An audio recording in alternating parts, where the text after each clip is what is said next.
Saludamos a los distintos integrantes de la comunidad de nuestra escuela que hoy nos acompañan, profesores, profesoras, parte del equipo de gestión de nuestra escuela y por supuesto a todos los estudiantes de distintas generaciones que nos acompañan del estudio de televisión de la Facultad de Comunicación y Letras. ¿A quienes se están ubicando, chiquillos, por favor, pasen nomás para que no estén en el pasillo? A ver, les cuento un poco. Este encuentro tiene por objetivo ser un espacio para conversar acerca de los desafíos que enfrenta el periodismo hoy día y que hemos buscado básicamente abrir temas, motivar discusiones y ojalá despertar en ustedes ideas que permitan mejorar la manera en que cada uno de ustedes desarrolla su carrera académica, pero no solamente eso, sino que les permita proyectar y pensar aquellos elementos que van a ser esenciales después en su desarrollo profesional. En esta ocasión contamos con la presencia de un gran invitado, hablamos de Franco Picato, él es director ejecutivo de Chequeado en Argentina, probablemente una de las plataformas periodísticas en habla hispana más importantes que hay. Periodista y editor especializado en medios digitales, fue secretario de redacción de La Voz en Córdoba, gerente de alianzas estratégicas con medios para Facebook en todo el Cono Sur y editor ejecutivo de la estrategia digital del diario Clarín, también uno de los medios en habla hispana más relevantes del continente. Fue profesor de periodismo digital durante una década en el Colegio Politécnico de Córdoba y coautor del libro Periodismo Disruptivo en 2015. ¿Cuál va a ser la dinámica de este evento? Básicamente, Franco nos va a presentar y nos va a motivar con una pequeña presentación, después vamos a tener una instancia de diálogo y después vamos a abrir el micrófono y la conversación a todos ustedes para que puedan preguntarle y comentar cosas y ideas que les hayan surgido durante la presentación. Así que, Franco, sin más, por favor, bienvenido a la pantalla.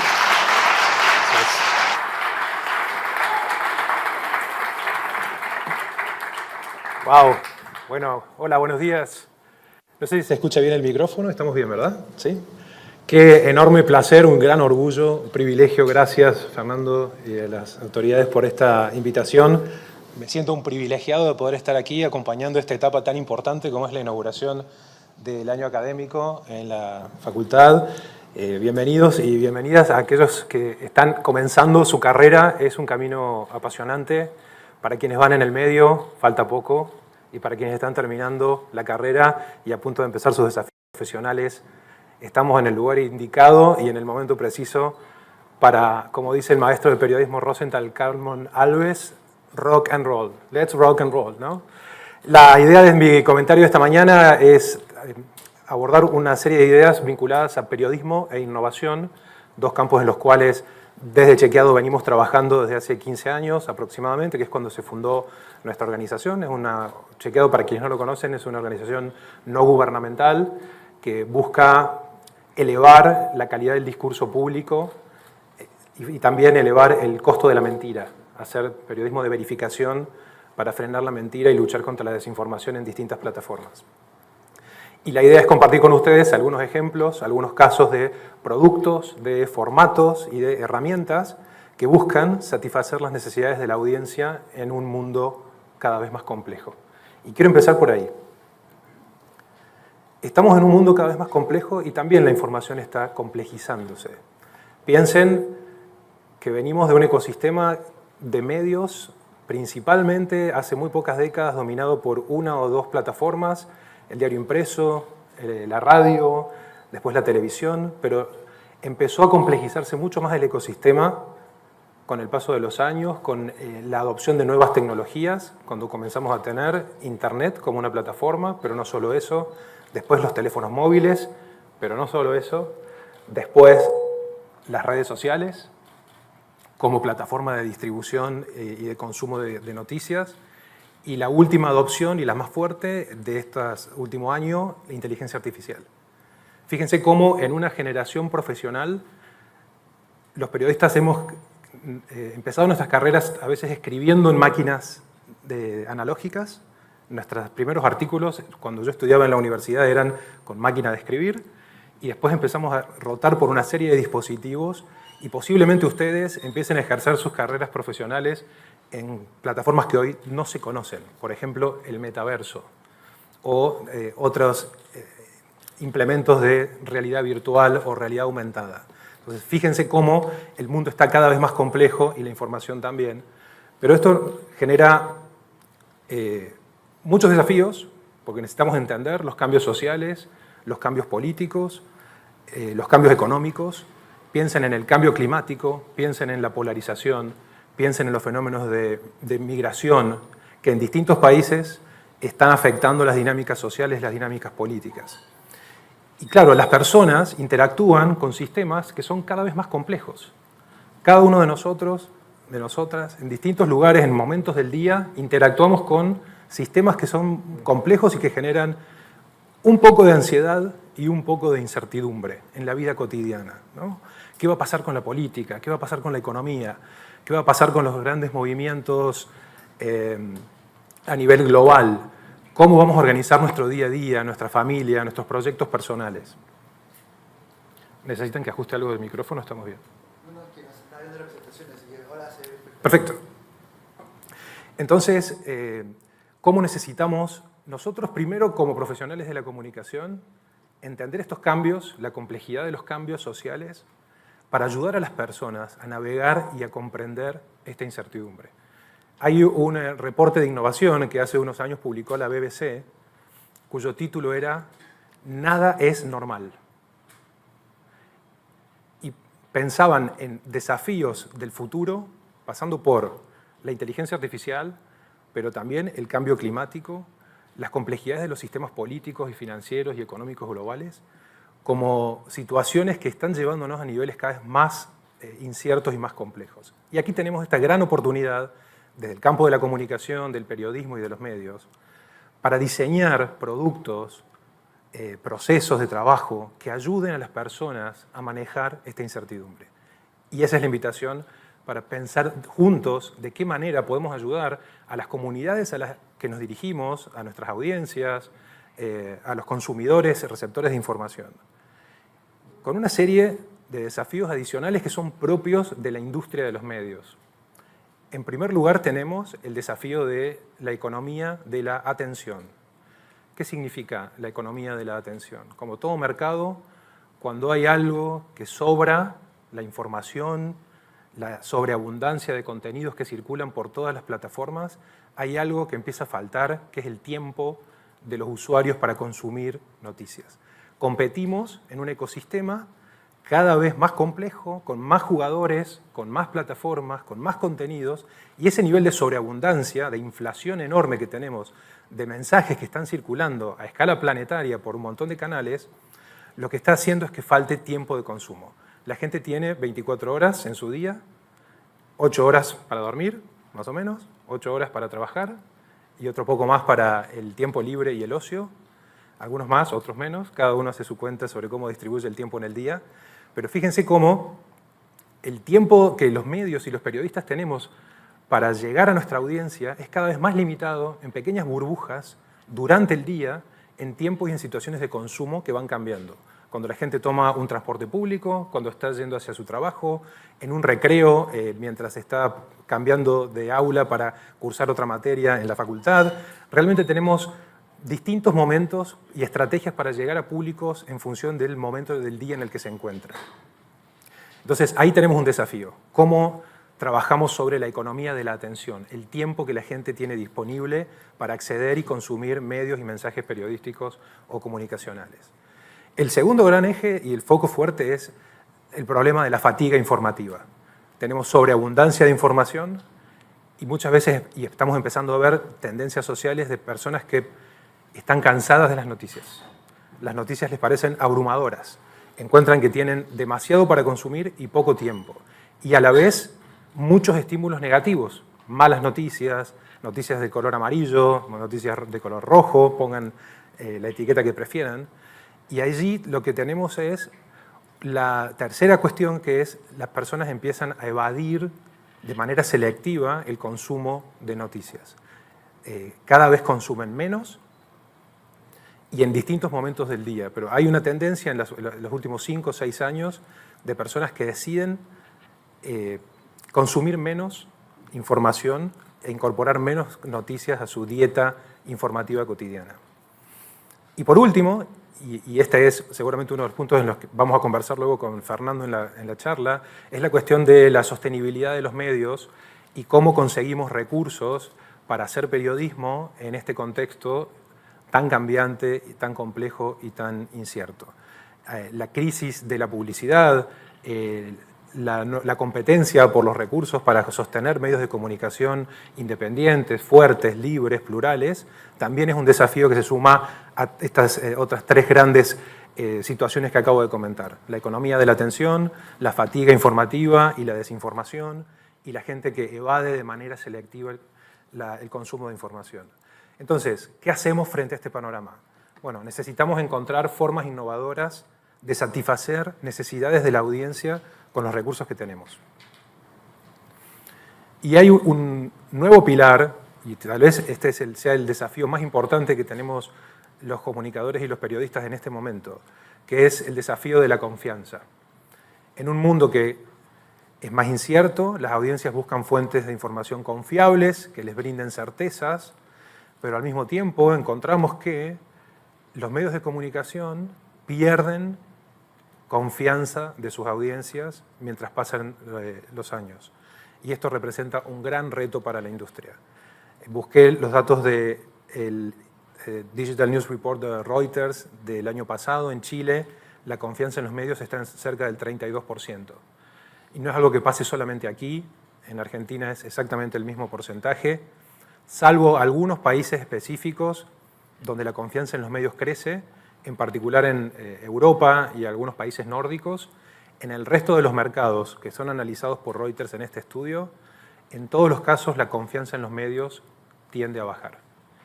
Y tiende a bajar principalmente cuando ocurren dos factores. Cuando la gente empieza a ver menos televisión y cuando la gente empieza a consumir más redes sociales. En los mercados en los que ocurren esas dos cosas, la confianza en los medios tiende a ser más baja. Entonces, ¿qué esperan las personas? Empecemos a diseñar nuestras estrategias, nuestro plan de trabajo, cómo vamos a hacer desde los medios, desde nuestros emprendimientos periodísticos, de nuestra profesión como comunicadores sociales. La gente espera fuentes confiables, buscan información de aquellas fuentes que consideren creíbles, medios de comunicación que tengan trayectoria, que tengan reputación, que sean transparentes con sus procesos de cara a su audiencia y que además sean transparentes sobre la información que brindan y que lo hagan de una manera atractiva, que la narrativa sea atractiva. Se conectan con contenidos que las mantengan interesadas y que las mantengan comprometidas. Y aquí quiero compartir con ustedes una matriz que me parece súper interesante para pensar este momento actual, que es el de las necesidades de la audiencia. Este es un modelo que la BBC empezó a desarrollar hace ya algunos años. La persona que trabajó en ese proyecto se llama Dimitri Shishkin, está su nombre en la pantalla para quienes quieran buscarlo. Y su teoría y su modelo dice lo siguiente: las personas en este mundo actual no solamente necesitan información y noticias. Hay otras necesidades a partir de las cuales nosotros podemos trabajar y diseñar productos para llegar a conectar con nuevas audiencias en función de otras necesidades que no son la información específicamente. Y divide un poco en 4 cuadrantes, como están viendo en pantalla, estas áreas de necesidades de las personas. Por un lado, el saber, que tiene que ver con conocer los hechos. Segundo lugar, el entender, ver qué pasa en el contexto que nos rodea y cómo los periodistas podemos ayudar a las personas a entender ese contexto. En tercer lugar, y posiblemente esto sea mucho menos explorado hoy en los medios de comunicación, el hacer, la acción, de qué manera podemos ayudar a las personas a decidir cosas para su vida cotidiana, cómo los ayudamos a definir proyectos, a unirse a comunidades, a organizar su vida cotidiana, a organizar su vida como familias, con sus hijos, con sus amigos, ¿no? Cómo orientamos a las personas en el campo de la acción y de lo que ellos quieren hacer en su vida. Y por último, el campo de las emociones, el sentir, ¿no? Y ahí tenemos también la necesidad de las personas por inspirarse, por encontrar nuevas ideas, soluciones a problemas y también diversión y entretenimiento. Entonces, si ustedes miran estas grandes 4 áreas de necesidades de la audiencia, claramente entendemos que hoy, sobre todo las 2 primeras, el saber y el entender es lo que principalmente los medios de comunicación ofrecen a sus audiencias. Noticias, opinión, análisis. Los grandes géneros periodísticos que conocemos y que tienen gran vigencia todavía.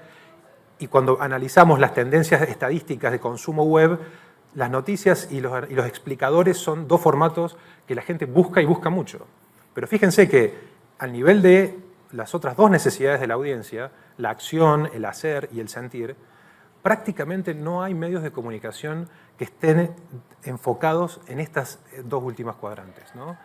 ¿De qué manera podemos crear productos y contenidos para ayudar a las personas a organizar, a conectarse con sus necesidades de la vida cotidiana y también con sus emociones y con las necesidades emocionales de las personas? Bien, creo que entendemos por ahora que tenemos un mundo súper complejo, que hay situaciones particulares de la industria de los medios de comunicación que condicionan y determinan nuestro trabajo, la cuestión de la fatiga informativa, la confianza, y también tenemos esta gran oportunidad que nos presenta, por suerte, el panorama de la tecnología, la evolución de las audiencias, los equipos periodísticos con los que contamos en distintos medios, para poder empezar a entender y a desarrollar productos y herramientas que ayuden a las personas a resolver este tipo de necesidades. Chequeado, que es la organización que yo represento, a la que me sumé hace un año, es una organización no gubernamental, sin fines de lucro, que trabaja desde hace 15 años para mejorar el debate público, luchar contra la desinformación y subir el costo de la mentira para fortalecer la democracia. En 2014 creamos la TAM Chequea, que es una red de chequeadores a nivel latinoamericano, y también tenemos una certificación de la International Fact Checking Network, que es la red de chequeadores globales, que tiene una serie de principios a los cuales adherimos y que se renuevan y se auditan cada año. Nos pueden encontrar en chequeado.com, en Twitter X en Chequeado y también en Instagram con esa misma dirección. ¿Qué estamos haciendo? Hoy tenemos alrededor de 1 millón de usuarios únicos de promedio en nuestro sitio web, casi 2 millones de personas alcanzadas en Instagram en promedio cada mes, cerca de 700.000 cuentas que alcanzamos en Facebook, más de 3.000 interacciones en WhatsApp donde las personas mandan cosas que quieren que chequeemos para poder saber si son verdaderas, falsas, insostenibles o si falta contexto. Hay más de 7.000 personas en un año que accedieron a algunos de los recursos educativos que Chequeado produce para ayudarlos a combatir la desinformación en sus contextos. Y también entregamos tecnología a distintas organizaciones y medios y salas de redacción en América Latina. Casi 40 usan alguna de las tecnologías que Chequeado produce para mejorar y hacer más eficientes los procesos de desinformación y de lucha contra la desinformación. ¿Qué estamos haciendo a nivel de productos? Cuando asumió el presidente en Argentina, Javier Milei, de La Libertad Avanza, era un fenómeno político totalmente nuevo. Entonces decidimos crear una Mileipedia, que era una especie de Wikipedia, pero de la nueva gestión que estaba asumiendo, donde ofrecíamos una serie de claves para entender este nuevo fenómeno de un presidente que no tenía gobernadores que le respondieran, no tenía gente en el Congreso, no tenía intendentes, eran prácticamente él, su hermana, una serie de dirigentes muy cercanos que en muy poco tiempo, 2 años, montaron un partido político, llegaron a la presidencia y hicieron una campaña política muy efectiva, primero en los canales de televisión, desde los paneles de televisión y luego en las redes sociales. Entonces necesitamos entregar claves para entender y para comprender este nuevo fenómeno.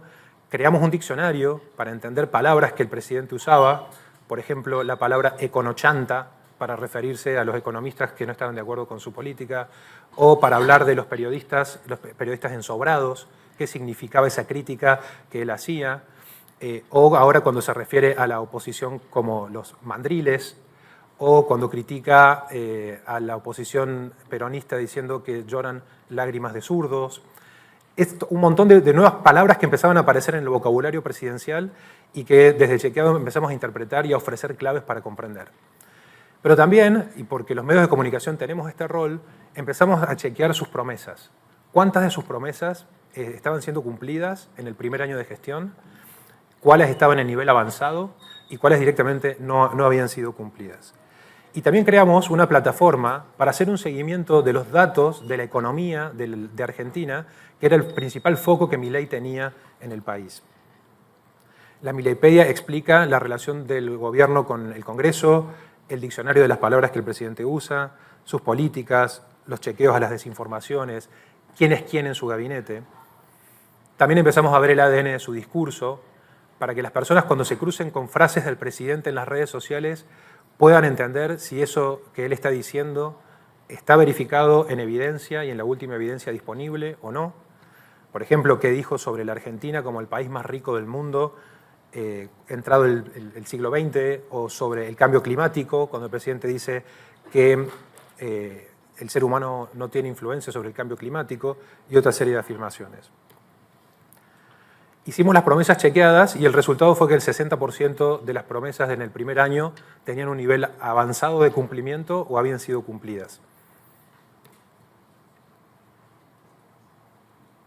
Y lo presentamos así en nuestras redes sociales.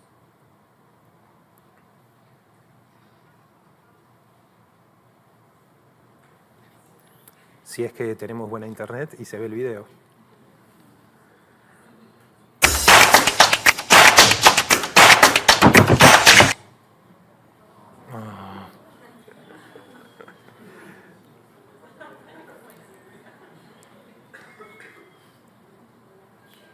Podía pasar, chicos, podía pasar. Sí, vamos a dolarizar la economía. En este caso, la dolarización le daba avanzada porque había tomado una serie de medidas que implicaban que la gente podía operar en dólares sin tantas restricciones como en la gestión anterior. Vamos a cerrar el Banco Central.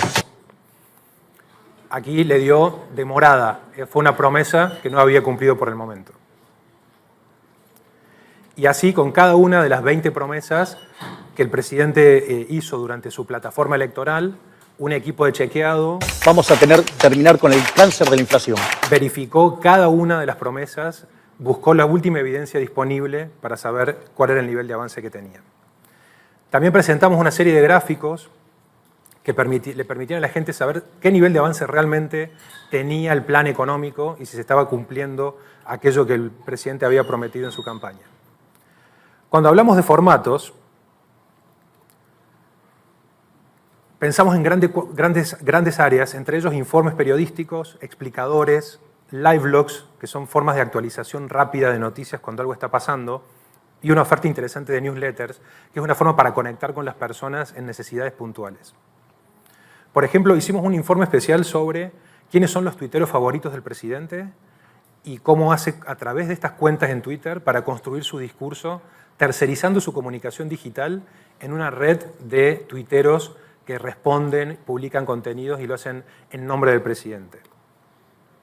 Y también hicimos una investigación para saber quiénes eran las personas que ingresaban a la residencia presidencial de Olivos, donde vive el presidente, cuántas personas ingresaban por día, quiénes eran, cuántas veces lo hacían en la semana y con qué nivel de frecuencia, y también distintos perfiles de personas que ingresaban a la residencia presidencial.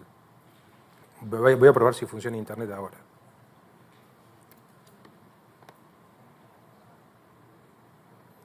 A ver.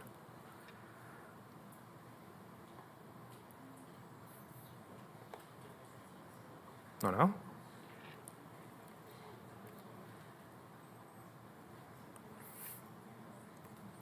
Todas las informaciones que publicamos están basadas en pedidos de acceso a la información pública. Es decir, lo hacemos basándonos en información oficial y de fuentes oficiales.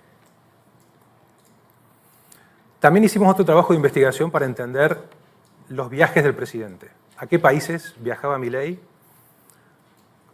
¿Con qué frecuencia? ¿Cuáles fueron los meses en el año en los cuales el presidente viajó más? ¿Qué kilómetros recorrió en su primer año de gestión? ¿Qué cantidad de kilómetros? Para que los usuarios y las personas en Argentina pudieran saber, por ejemplo, que en un tiempo determinado el presidente había estado afuera del país casi un mes completo durante la primera parte de su gestión. Y por último, en el campo de los informes especiales, también empezamos a ver los insultos del presidente. encontramos que el presidente en la primera etapa de su gobierno insultaba más de 2 veces por día a distintas personas, actores políticos, celebridades, periodistas. Entonces analizamos cuáles eran las palabras que más utilizaba, qué conexiones tenían esas palabras con otros temas y conceptos, y también cuáles fueron los días y meses en los cuales el presidente más insultaba. Por ejemplo, en diciembre del año pasado encontramos que el presidente agravió a distintas personas insultó a más de 164 veces. Creamos un live log para medir la economía en tiempo real y ver cada vez que había anuncios económicos sobre la evolución de la inflación, por ejemplo, ver cuál era el tipo de contenidos que más funcionaban con nuestra audiencia y ofrecer contenidos actualizados en tiempo real. Y empezamos a crear una serie de explicadores para ayudar a las personas a comprender. Desarrollamos una oferta de newsletters para que los usuarios de Chequeado puedan suscribirse y recibir información con frecuencia. La síntesis semanal de todos los chequeos que hacemos pueden estar en su correo electrónico. Creamos una nueva herramienta de inteligencia artificial y ayudamos a las personas a usar determinadas funcionalidades para detectar palabras que pueden ser chequeadas y nos ayudan a detectar frases o datos que luego nos envían por WhatsApp para que podamos hacer los chequeos. Hay un newsletter de innovación y otro que tiene distintas novedades para periodistas y comunicadores. Si les interesa, pueden entrar a chequeado.com y suscribirse.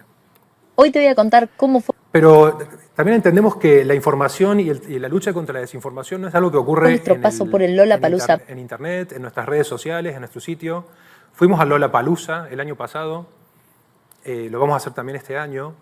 Llevamos unas paletas, creamos un stand. 2024. En las paletas las personas encontraban distintos datos y tenían que ayudarnos a determinar si esos datos eran verdaderos o falsos. Entonces, la lucha contra la desinformación y llevar ideas creativas y novedosas a distintas audiencias y audiencias jóvenes no es en los lugares tradicionales donde estamos habituados a consumir noticias, principalmente los teléfonos Sí, móviles. desde Chequeado sino también participamos donde de las este personas festival están, en el tienen marco sus del contactos, espacio. sus gustos, van a disfrutar de un show y también pueden aprender sobre desinformación, sobre cambio climático y otra serie de temas que planteábamos en nuestro estante en Lollapalooza. Y por último, y con esto voy cerrando porque ya estamos con el tiempo casi cumplido, herramientas. Y aquí es donde empezamos a buscar para estas otras necesidades de audiencia, no solamente la información, el análisis, la explicación, sino también cómo podemos ayudar a las personas a resolver necesidades de la vida cotidiana. Y ustedes se preguntarán, ¿eso es periodismo? Yo les aseguro que hay muchos periodistas que están trabajando en nuestro equipo en este tipo de herramientas. Por ejemplo, saben que en Argentina la inflación el año pasado fue súper alta, por encima del 150% anual. Entonces creamos una calculadora de inflación para que las personas puedan organizar su vida cotidiana y ver la evolución de los precios.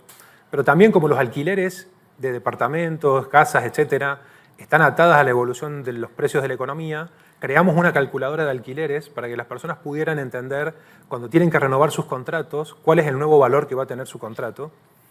Ofrecemos un desgrabador que les puede interesar para sus apuntes de clase o para las clases de los profes, donde ustedes pueden poner un link de YouTube con un audio y automáticamente les ofrecemos una versión desgrabada. Esto lo usamos muchísimo en la redacción para detectar chequeos y frases que puedan ser chequeables. Y también hace muy poco armamos un chatbot estilo ChatGPT para que las personas puedan, nuestros usuarios, hacer preguntas sobre temas que les interesan y dialogar con la inteligencia artificial generativa sobre distintos temas sobre los cuales pueden tener necesidades.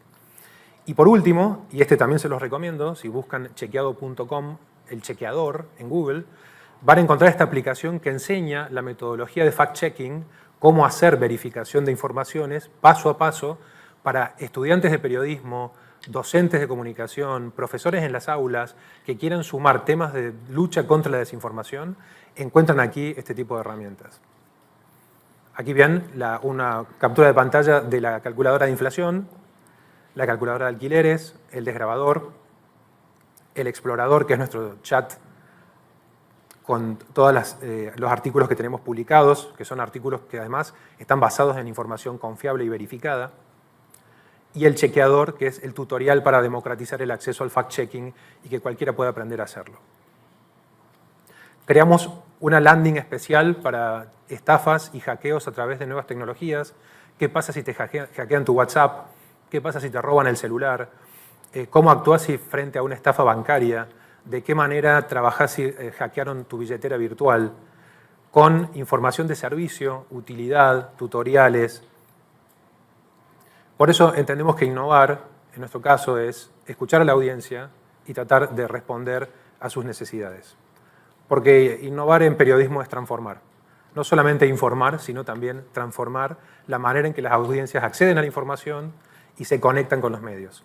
La clave, nos parece siempre, es escuchar a las personas, responder a sus necesidades y tratar de construir vínculos de confianza con nuestras audiencias a través de un periodismo que sea de calidad, que sea transparente y que sea útil para sus necesidades de todos los días.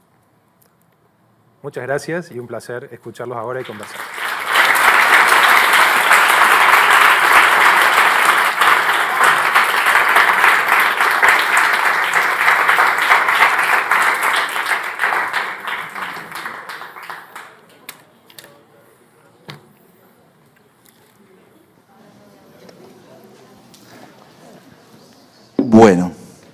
Bueno, Franco, muchas gracias por la exposición. Antes de entrar en... Toma agua, está mucho rato hablando. Antes de entrar como en el detalle de otras cosas que queríamos conversar, surge inmediatamente la inquietud en torno a cómo le ha ido con esta herramienta. O sea, más allá de la innovación, más allá de efectivamente cada una de estas cosas que están presentando, ¿cuál ha sido el impacto? ¿Cómo han evaluado ese impacto? ¿Y de qué manera el comportamiento de la audiencia, por ejemplo, usando la calculadora o usando el chequeador, a ustedes les da luces para, por ejemplo, no sé, potenciar un proyecto, quizás repensar otro, o quizás hay alguna idea que puede haber sonado muy bien y una vez puesta resulta que no funciona tan bien? ¿Cómo usted, si nos puedes comentar de qué manera evalúan los resultados de estos proyectos y cómo esos resultados van permeando y van modificando cada una del camino y la historia de cada uno de ellos? El proceso de innovación empieza tratando de detectar una necesidad. Una vez que esa necesidad creemos que tenemos suficientes elementos para resolverla y ayudar a las personas a resolver esa necesidad de una manera potente, útil y que sirva a su vida cotidiana, hacemos un proceso de ida y vuelta para escuchar a los usuarios, tener entrevistas.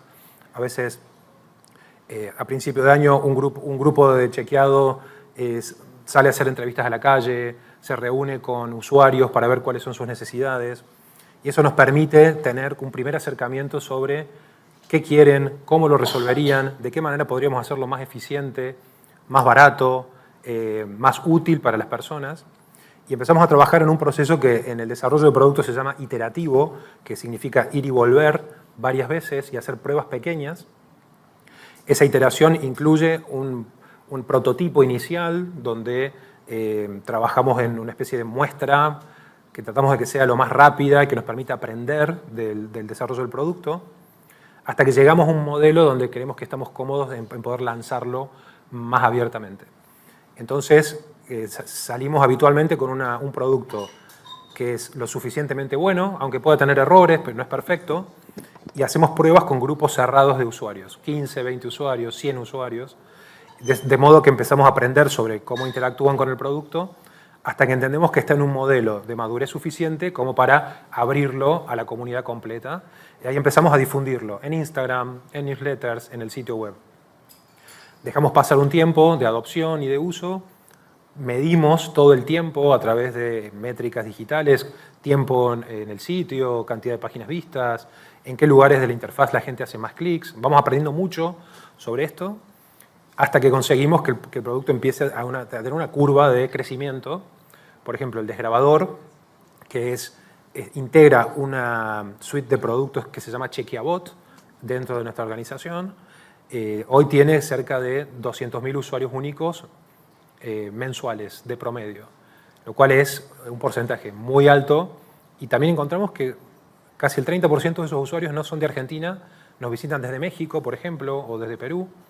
Entonces, allí encontramos que para resolver la necesidad de transcribir de un audio a texto, hacía falta un producto, lo lanzamos y hoy es parte, te diría, central de nuestra estrategia de contenidos. Y hay otros casos en los cuales haces una prueba, ves que no resulta, bueno, entonces mejor aprender mucho y, como dicen en la filosofía de producto, fracasar rápido y aprender mucho, ¿no? Creo que nuestra filosofía también tiene mucho que ver con aprender y si hay algo que no funciona, dejar de hacerlo lo más rápido que se pueda, ¿no? Y de esa manera vamos construyendo toda esta serie de herramientas que acabas de ver y que acabo de compartir con todos, que, por ejemplo, encontramos el chequeador que partió de una necesidad interna del equipo, cuando teníamos que dar capacitaciones a medios, a periodistas, a docentes de periodismo o a profesores, cómo enseñar el método del fact-checking. Y encontrábamos que el PowerPoint era una herramienta limitada, que no ayudaba, y de qué manera podríamos resolver esto para que las personas pudieran, en una interfaz fácil, seguir los pasos de la metodología del chequeo, detectar las fuentes, buscar la documentación, decidir qué tipo de calificación vas a ponerle a la información. Entonces creamos una primera versión el año pasado, que es muy simple, una página web que va permitiendo compartir herramientas para que las personas usen esta interfaz, y ahora estamos desarrollando una segunda versión que tiene más tutoriales, que posiblemente tenga una capa de inteligencia artificial para hacerla crecer. Entonces vamos dando pequeños pasos, aprendiendo en el camino, y aquello que no funciona, descartarlo y seguir probando. Ese es un poco el enfoque. Quiero aprovechar de ver algunos de los puntos que viste en la presentación y profundizar en alguno de ellos.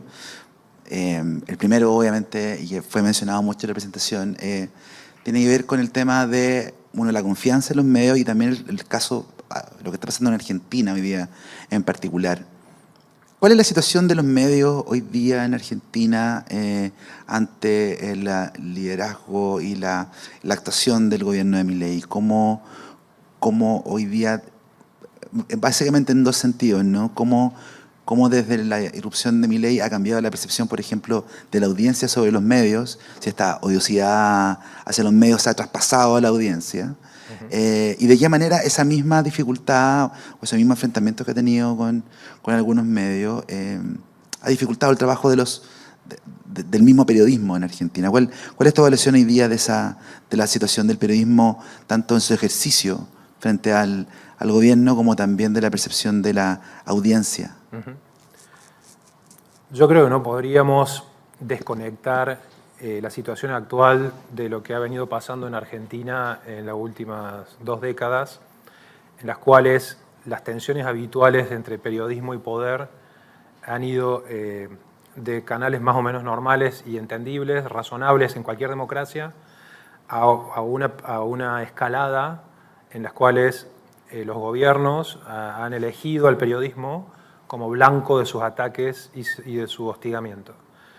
No solamente entendiendo a la oposición política como un rival, sino también a los medios de comunicación y a los medios independientes como actores a los cuales había que hostigar para minar su reputación y tener menos voces críticas. Y eso es un fenómeno que comenzó, te diría yo, cerca del año 2008, durante los gobiernos kirchneristas, donde hubo un fuerte enfrentamiento entre el gobierno y un sector de la prensa, y a la vez, frente a ese enfrentamiento, surgen actores mediáticos que también se convirtieron en lo que en Argentina se llamó en aquel momento el periodismo militante, que eran medios de comunicación que estaban abiertamente a favor del gobierno oficialista de aquel momento. Ese contexto, en la era de Milei, yo te diría que está prácticamente evolucionado a la misma escala y mismo nivel. Ahora hay un concierto de empresas periodísticas y de medios que apoyan abiertamente las políticas oficiales, sin crítica ni fisura.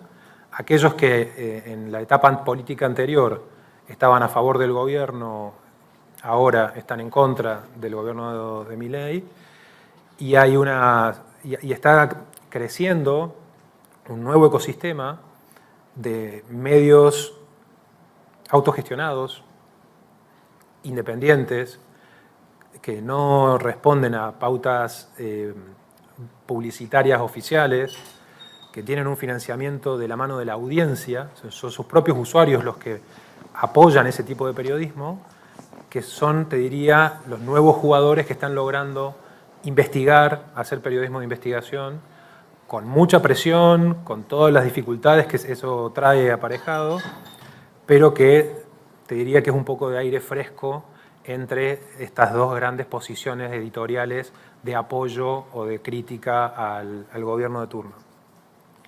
Y hay te diría un tercer fenómeno que es el de los streamings. En YouTube han aparecido canales de streamings súper populares, con 50, 60, 100.000 usuarios simultáneos, algunos más orientados al entretenimiento y la diversión, que son personas con fondos de pantalla verde, micrófonos, estilo de radio filmada, pero que se han convertido en súper populares, algunos más orientados al entretenimiento, pero hay otros que también tienen una finalidad política y una línea editorial que o bien apoya al gobierno o critica al gobierno. Y se identifican incluso algunos como un streaming peronista y otro que lleva el nombre de conocen el eslogan de Milei, Viva la libertad carajo. Bueno, hay un streaming que se llama Carajo y que su línea editorial es de influencers que apoyan abiertamente al gobierno. Entonces, el concierto de medios, como ven, también está súper complejo. Tenés grandes estructuras mediáticas de empresas o de la comunicación, empresas tradicionales de medios, pero a la vez un ecosistema digital que está floreciendo, más independiente, y otros jugadores que vienen específicamente de las tecnologías emergentes de YouTube y de streaming, donde aparecen estos nuevos posicionamientos. Entonces, hacer periodismo serio, responsable, independiente, en ese contexto significa realmente tener muy claras las convicciones para decir lo que hay que decir, más allá de las líneas editoriales más oficialistas o menos oficialistas. Muchas veces eso implica decir cosas que a tu audiencia no le gustaría escuchar, o investigar a todos los factores políticos, empresarios, etcétera, porque la corrupción y los desmanejos en el poder no tienen identificaciones partidarias, digamos, ocurren en todos los contextos. Entonces, creo que hay un factor que te diría que es un poquito más agravado que en otras épocas, que es el hostigamiento digital a los periodistas. Eso ha dificultado mucho el trabajo cotidiano de la prensa en Argentina. En particular te diría... Pero es un hostigamiento porque justo hace pocos días atrás nosotros en Chile hemos tenido un episodio similar. Una periodista de un medio impreso, o sea, de un medio escrito, junto con la editora, tuvo una publicación asociada a una filtración de unos audios, la cual derivó de un ataque en redes sociales de distintos actores. El asunto es, y que de hecho implicó un comunicado de la Asociación Nacional de la Prensa también, que salió a defender el rol del periodista y también atacar esta concertación de actores en contra de estas dos personas en el ámbito digital. Estos ataques, allá por lo menos, son ataques que son, por lo que ustedes han podido investigar, son concertados, son de personas particulares, tienen un origen político más o menos claro, tiene que ver con la audiencia natural de las redes sociales o tiene que ver más bien con algo más articulado. Está absolutamente coordinado, son ataques concertados y en gran medida coordinados desde el sistema político y desde la Casa de Gobierno.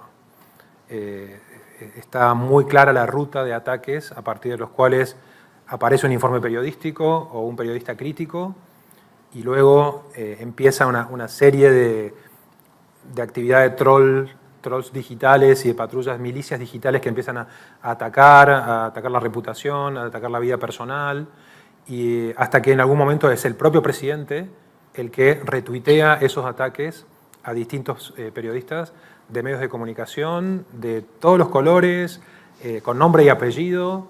Es el propio presidente el que retuitea los ataques que los trolls hacen de determinados colegas y periodistas.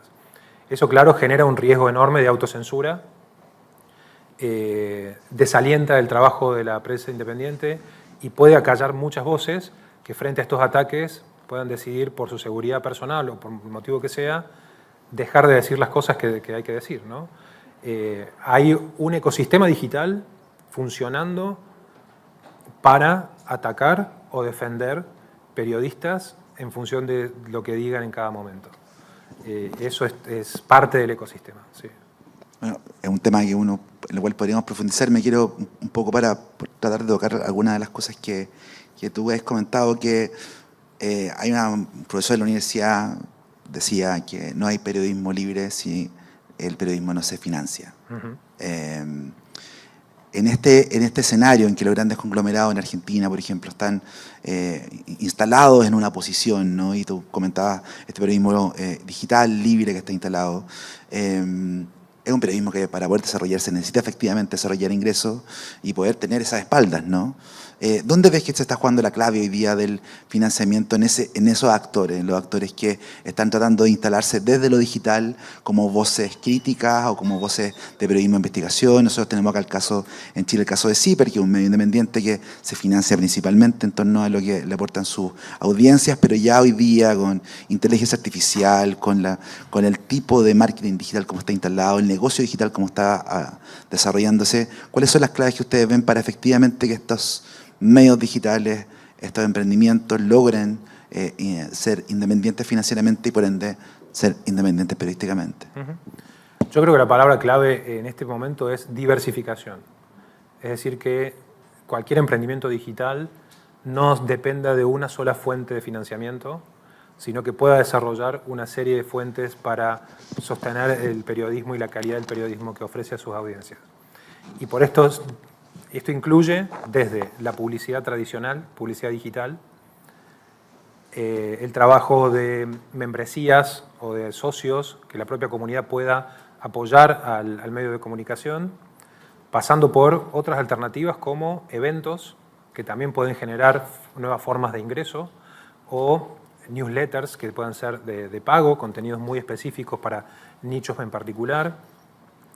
Algunos otros medios, por ejemplo, generan capacitaciones y generan webinars a través de Zoom para poder compartir eso de lo que son expertos con una audiencia y generar ingresos a partir de ello. Y por cierto, la filantropía, la cooperación internacional, las grandes fundaciones que puedan apoyar al periodismo en distintos lugares del mundo, que hoy está atravesando una crisis global fuerte a partir de que Trump decide cortar desde Estados Unidos el apoyo a organizaciones de filantropía que distribuían fondos a medios de comunicación. Eso ha generado una nueva crisis. Pero yo diría que cualquier emprendimiento digital hoy debería tratar de ser lo más diverso posible en sus fuentes de financiamiento para que frente a cualquier cambio que pueda existir en el ecosistema, si hay alguna fuente que baja, que eso no afecte la operación, el trabajo periodístico, el equipo, y ser lo más diversos posible, lo más diversificados posibles, me parece que es la palabra clave en este momento. Muy probablemente uno de los conceptos que más hemos escuchado en el último tiempo y que ha generado posiciones incluso muy polarizadas dentro del mismo periodismo, el tema de la irrupción de la inteligencia artificial, ¿no?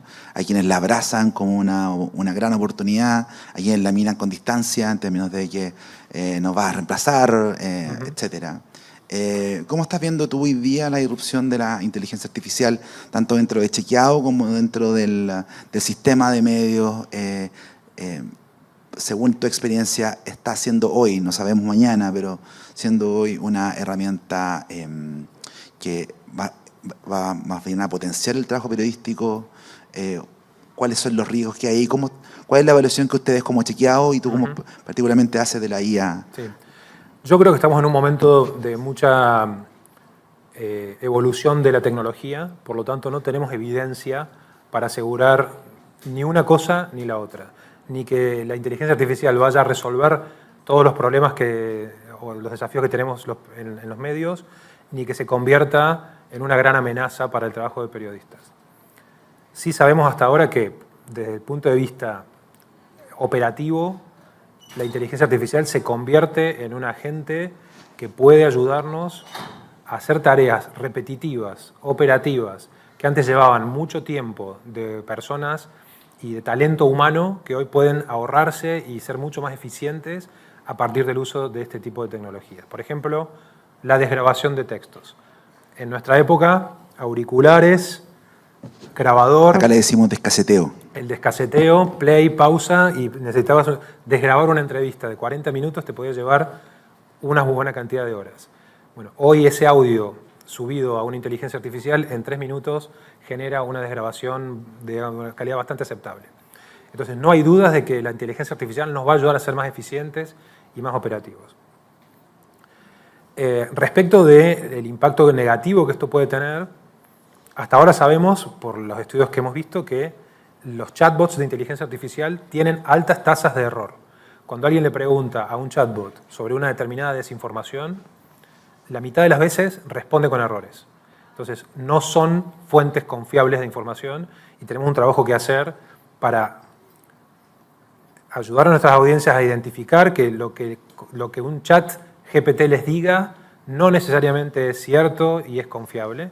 Y lo mismo nosotros como periodistas, cuando usamos estas herramientas, tampoco confiar ciegamente en que el resultado de una síntesis que le pedimos o de un análisis de grandes volúmenes de información vaya a ser exactamente como lo necesitamos y con la precisión que corresponde. Por lo tanto, el human in the loop, de que siempre exista una persona humana supervisando los resultados de inteligencia artificial, en este momento de la evolución tecnológica es fundamental. Nosotros hemos hecho el año pasado un laboratorio de inteligencia artificial donde reunimos a 10 personas de nuestro equipo para probar una serie de funciones periodísticas. Por ejemplo, cómo crear desde un texto extenso un hilo de Twitter, o cómo crear desde un texto extenso un guión para videos en redes sociales. Y encontramos que algunos modelos funcionan muy bien, otros tienen algunos problemas, pero siempre necesita trabajo humano encima para resolverlo. Obviamente es muy temprano, seguramente la tecnología va a evolucionar y va a seguir ayudando a resolverlo. Después está la posición ética del buen uso que necesitamos darle, cuáles son las guías éticas de uso que vamos a generar dentro de nuestras redacciones para que los procesos y nuestros usuarios seamos transparentes con ellos cuando hay un contenido que ha sido generado con inteligencia artificial, que esté debidamente etiquetado para ser transparente con nuestra audiencia. Y después está una pelea más de fondo, que es discutir cómo se están entrenando estos modelos usando contenidos de los medios que no tienen una retribución económica. Ahora, ahí tenemos caminos bien distintos. O sea, de hecho, el Guardian ahora hizo un acuerdo con OpenAI en el cual ya, entre comillas, asumió que ya es un modelo al cual hay que sumarse. Como que ya no sirve mucho luchar contra él. Bueno, el problema es que hay una asimetría importantísima, porque estos modelos se entrenan con todo lo que está publicado en Internet, pero solamente le pagan a 94 medios en todo el mundo. Entonces, no es justa la retribución porque esos contenidos sirven para alimentar y entrenar modelos que luego son utilizados comercialmente porque las plataformas de inteligencia artificial venden suscripciones, generan contratos con empresas, etc. Entonces, el contenido de los medios, hoy hay medios que han decidido litigar para conseguir una retribución justa frente a las plataformas de IA. Hay otros que han decidido acordar y ganar dinero a través de contratos con estas empresas.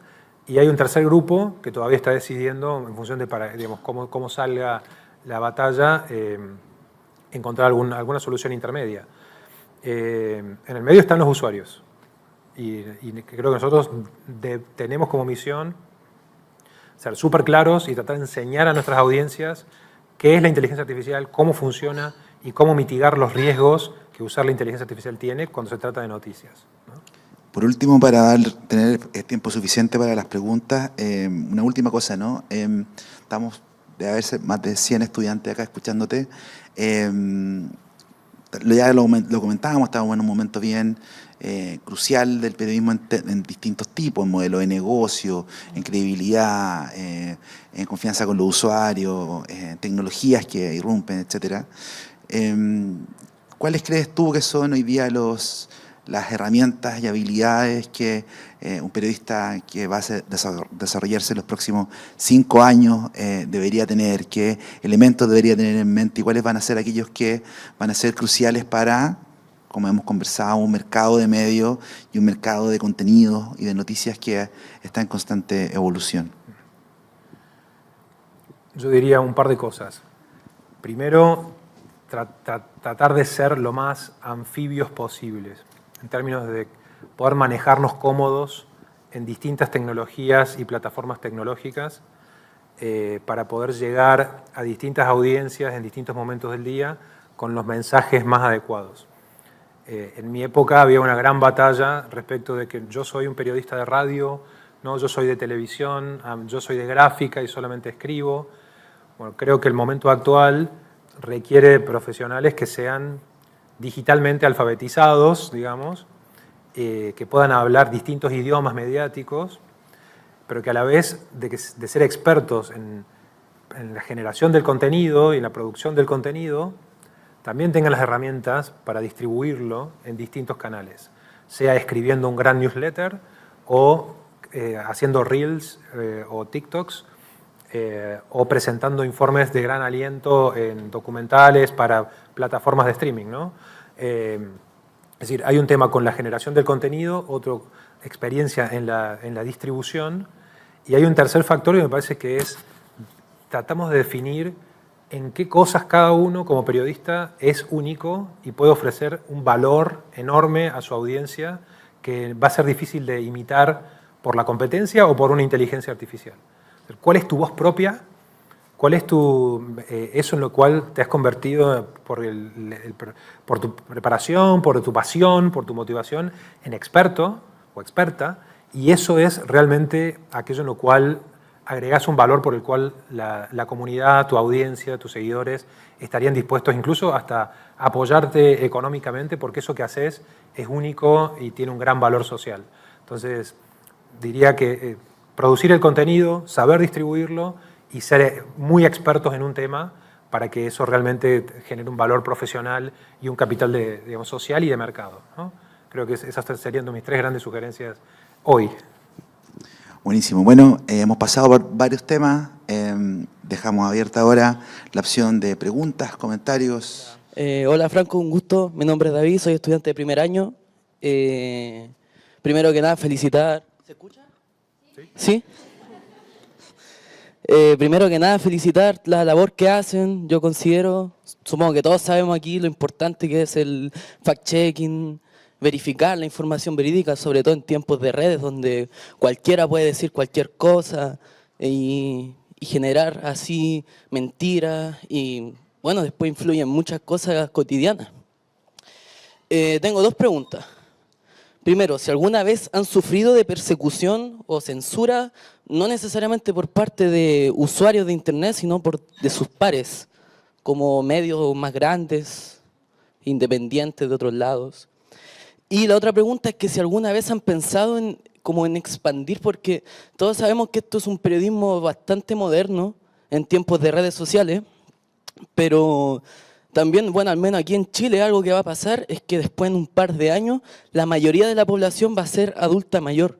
Ya van a pasar el rango etario de 60, 70 años y generalmente todo ese rango de edad miran los medios más tradicionales como la TV, la radio. Entonces, si alguna vez no han pensado como en expandirse hacia esos lados más tradicionales y, bueno, también sumando a lo que va haciendo el internet. Eso. Muchas gracias. Gracias, David. Yo soy nuevo en la organización, llevo 1 año como director. En este año no hemos tenido episodios si se quiere, de presiones de parte de otros medios o de colegas.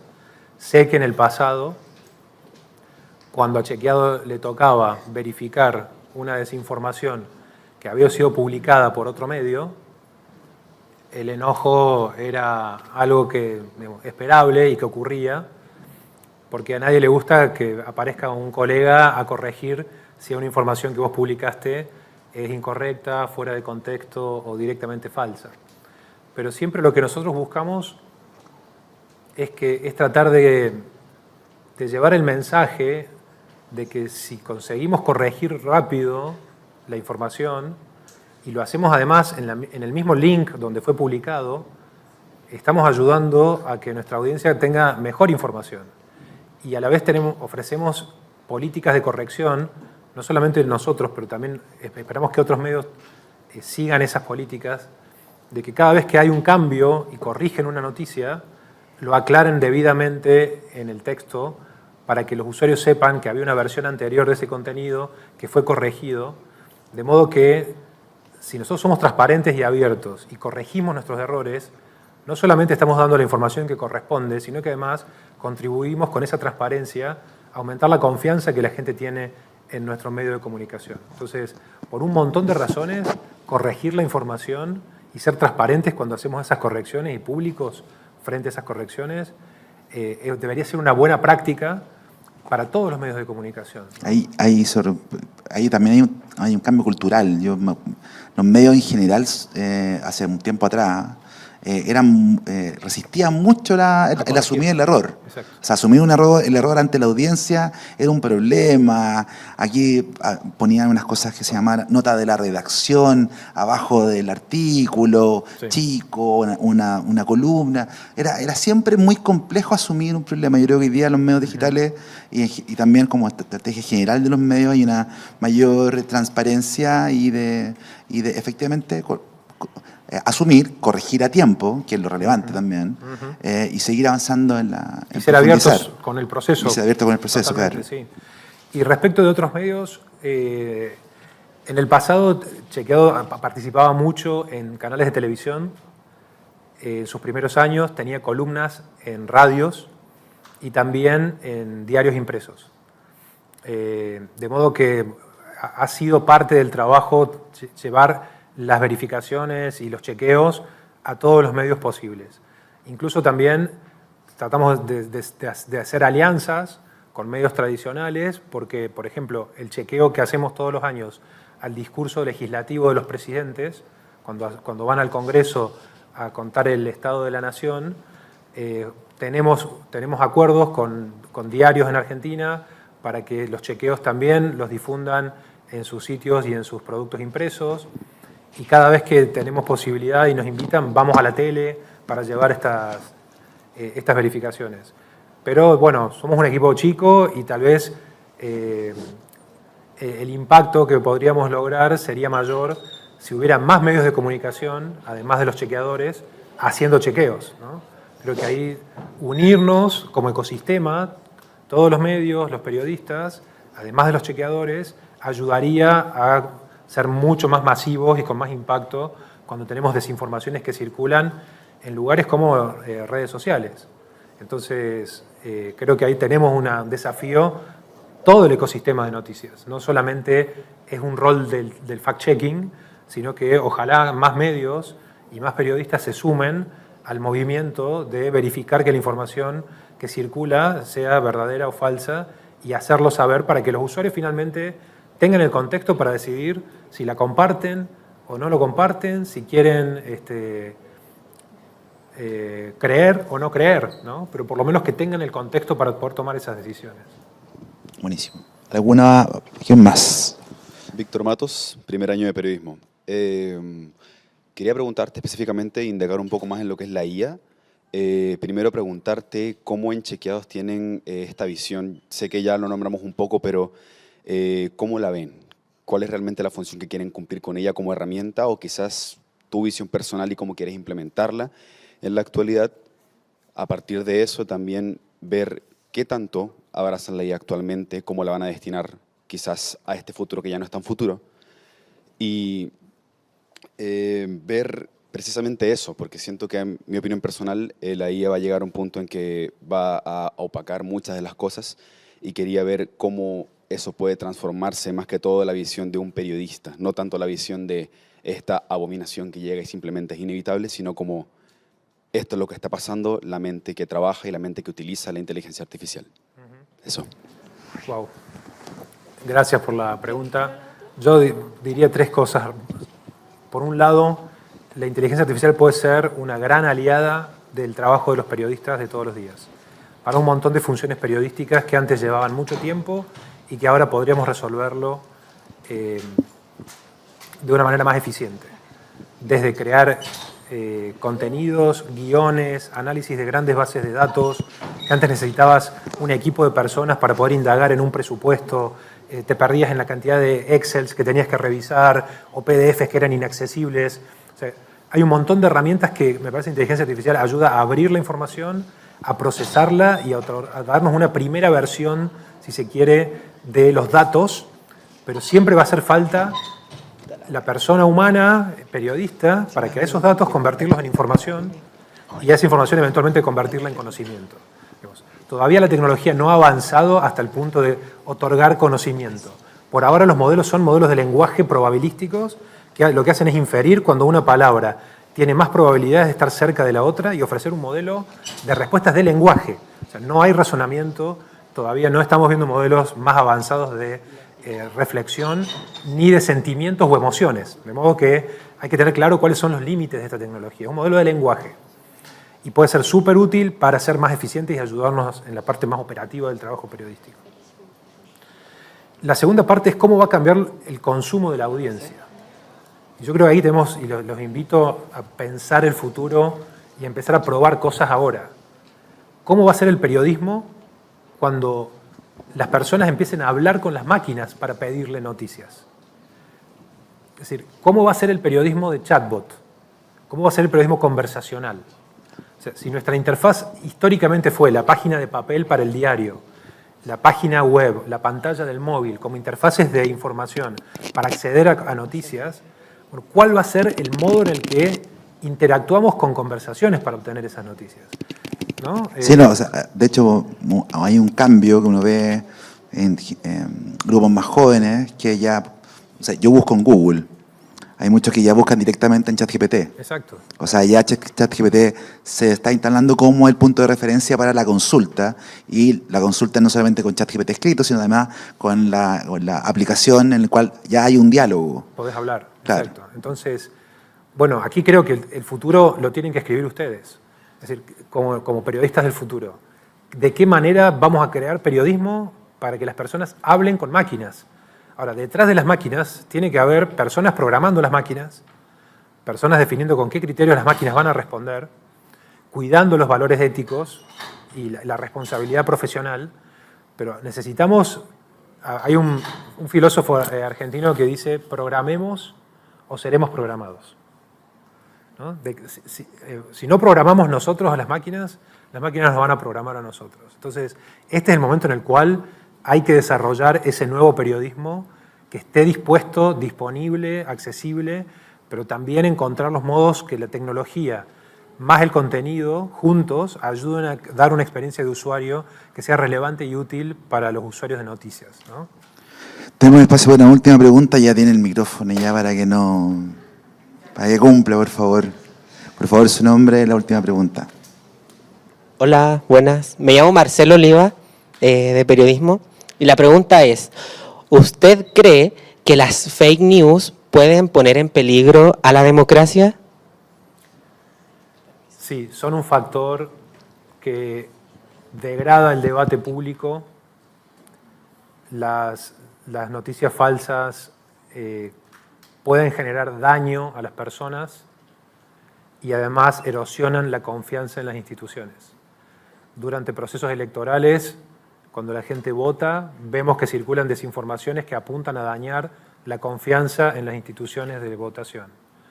Cuando tenemos grandes crisis climáticas o eventos climáticos como inundaciones, vemos que las desinformaciones pueden generar conductas que pongan en riesgo la salud de las personas, y vemos desinformaciones que también afectan la decisión de las personas de vacunarse o no vacunarse, o de hasta creer si la Tierra es o no plana.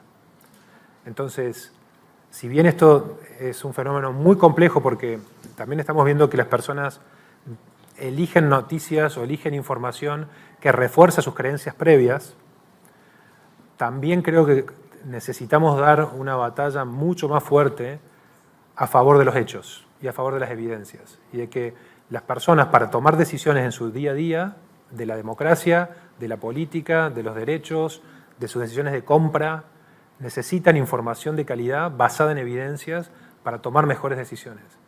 Porque si las decisiones están basadas en creencias, los resultados pueden ser muy peligrosos para la democracia y para la convivencia social. y para el diálogo público. Entonces, necesitamos un ecosistema donde la información que circule sea íntegra, que las personas tengan confianza en esos contenidos, que haya incentivos positivos para que las plataformas como las redes sociales circulen información y no rumores o falsedades, y tiene que haber de algún modo una regulación respecto de cómo eso afecta a los ciudadanos, y finalmente conseguir que en este ecosistema los ciudadanos tengan las mejores herramientas para tomar sus decisiones, ¿no? Así que la respuesta corta sería sí. Bueno, Franco, hemos pasado en muchos temas, conversamos varias de las cosas que habíamos querido conversar de inicio. Muchísimas gracias por todo. Por favor, un aplauso para Franco. Y nada, bueno, muchísimas gracias a todos ustedes quienes están acá, quienes están siguiendo la transmisión por YouTube. Mucha suerte y que tengan un muy buen año 2025.